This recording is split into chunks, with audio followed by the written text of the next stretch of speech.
पाक सल्लल्लाहु अलैहि वसल्लम एहसास वाले नबी हैं और एहसास हुजूर ने उम्मत का किया, एहसास वाली ज़िंदगी गुजारी। हर हर लम्हा महबूब परेशान रहे। ये थोड़ा अरसा पहले डॉक्टर हारून साहब मुसलमान हुए हैं और अभी उन्होंने ना 2-3 किताबों का अंग्रेज़ी में तर्जुमा किया है और भी कुछ किताबों पे वो काम कर रहे हैं। हॉलैंड के रहने वाले डॉक्टर साहब हैं। तवज्जो है मेरी बात पर आप अजीज़ों?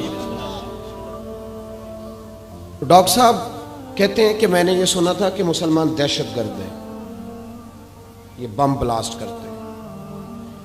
तो मैं जहाँ लफ्ज़ इस्लाम आता था ना, वहाँ से मैं थोड़ा बच जाता था, पीछे हट जाता था।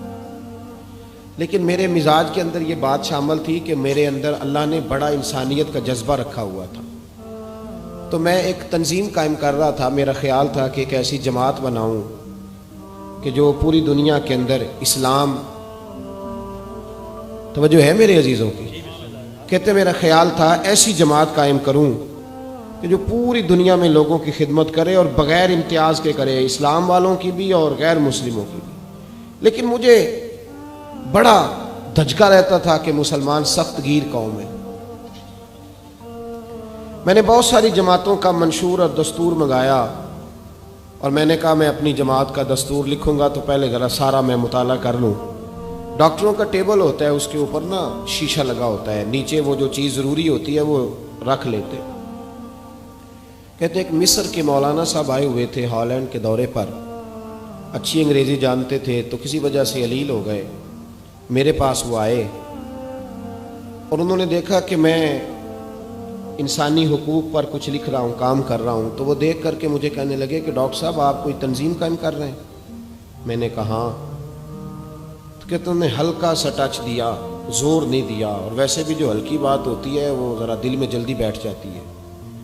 कहते हैं हल्का सा टच दिया। कहने लगे अगर कभी मौका मिले तो मेरे नबी पाक की भी सीरत पढ़ के देखें, बस हल्की सी बात। और वो जुमला छोड़ गए। आला हज़रत फ़ाज़िल बरेलवी अलैहिर्रहमत ने लिखा, ज़रूरी नहीं कि तुम जो कह रहे हो वो मनवा के उठो, लेकिन मैसेज ज़रूर छोड़ दिया करो। जब इंसान के ज़हन में बात होती है ना, यहाँ स्टॉक होता है जब बात का, तो जब वो काम करने लगता है तो एक दफ़ा वो बात सामने ज़रूर आती है। कह दिया करो। उन्होंने कह दिया कि डॉक्टर साहब एक दफ़ा हुजूर की सीरत भी पढ़ लें। कहते हैं मेरे ज़हन में बात बैठ गई। मसरूफ़ आदमी था, ज़्यादा तो नहीं मैं मुताला कर सकता था, लेकिन मैं ना एक दिन 10 मिनट घर में मिले थे तो मैं कंप्यूटर पे बैठा और मैंने कहा कि अंग्रेज़ी में जो किताबें हुजूर सैयद आलम सल्लल्लाहु अलैहि वसल्लम की सीरत की हैं उनको ज़रा देखता हूँ। तो फरमाते हैं कि मैंने नेट पे सर्च किया, पहली हदीस आई और मैं कलमा पढ़ के मुसलमान हो गया।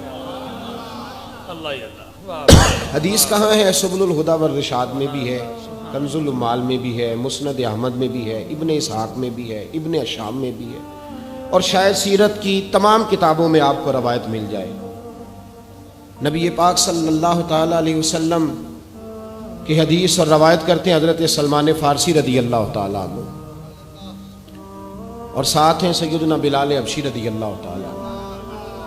फरमाते हैं हम ना घर से निकले, हुजूर ने फरमाया ज़रा जल्दी चलो, एक ज़रूरी काम है। फरमाते हैं बड़ी तेज़ी के साथ आज रूटीन से हटकर महबूब ने तेज़ तेज़ कदम मुबारक उठाए, तेज़ तेज़, और फरमाते हैं एक गली हमने क्रॉस की, दूसरी गली में जो पहुंचे तो फटे पुराने कपड़े, सादी सी बीबी, और हालत बताती थी कि बेचारी किसी गरीब घर की है।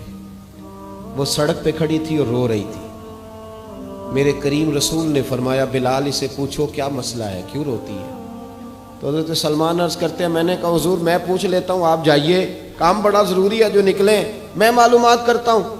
तो महबूब ने फरमाया नहीं, इसके आंसू पूछने से ज़रूरी कोई काम भी नहीं, पहले इसकी दाद रसी होगी, इसे पहले पूछा जाएगा। रोते नहीं रहते लोग घरों में, लोग गुजर नहीं जाते चुप करके? कितने लोग तड़पते, कौन एहसास करता है? नबी पाक सैयद आलम सल्लल्लाहु अलैहि वसल्लम रुके और उस खातून से पूछा क्या बात है? उसने कहा कि बात कोई भी नहीं, मेरा एक ही मोटा सा मसला है। कहा वो क्या? कहने लगी मैं गरीब हूं, और गरीबी बजाते खुद बहुत बड़ा गुनाह होती है, लोग बड़ा जुर्म समझते हैं इसको, बजाते खुद